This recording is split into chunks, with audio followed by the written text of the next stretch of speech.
mga kabulakenyos or mga kababayan, nandito po ulit tayo sa may service road or ang kasalukuyang ginagawang service road. Ito po ay tinatawag na Lias Patubig Service Road. Dito po tayo nakatayo.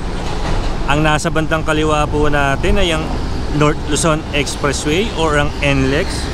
Yung tulay po na nakikita nyo, ito po yung nasagi or nabangga nung truck na nung makalawang araw lang or nung nakaraang araw lang na nagpahirap at namerwisyo po dito sa lugar na to or sa mga taga Bulacan. Binalikan lang po natin, tingnan lang po natin kung ano po ang status dito. Yan, makikita nyo po, may gumagawa, parang inaalis lang muna yung mga ads ba yan? Inaalis muna, tapos wala pang kumbaga, at napapadaanan na rin yung nakaraan kasi yung pinaka mismong ilalim hindi nadadaanan. Ngayon na nakakadaan na po, bali 3 lanes na po, kaya medyo bumilis na. Ayan po, kung makikita nyo, medyo ano naman siya, mabilis naman kahit papano. Pero bago ka makarating kasi dito sa lugar na to, napakatagal. Ayun o, meron na. Yan, sino-sino po ba mga naapektuhan dito sa atin?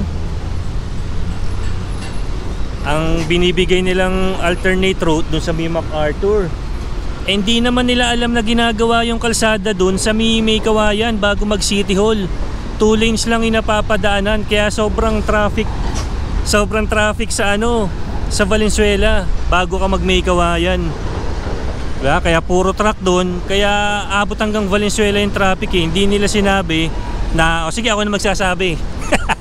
Ginagawa po ang kalsada doon sa may tapat ng NSCR May Kawayan Station or bago mag May Kawayan City Hall. 2 lanes lang po ang napapadaanan, kaya nagbi-build up po ang traffic bago makarating doon. Yan. Time check po, anong oras na ba? 5:16 po ng hapon, March 21, 2025.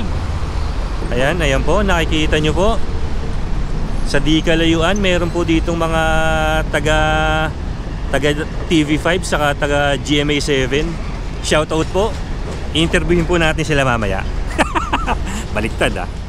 Ayan, makikita nyo po, lumalapit po tayo dito sa Patubig Bridge. Ayan po, nakikita nyo.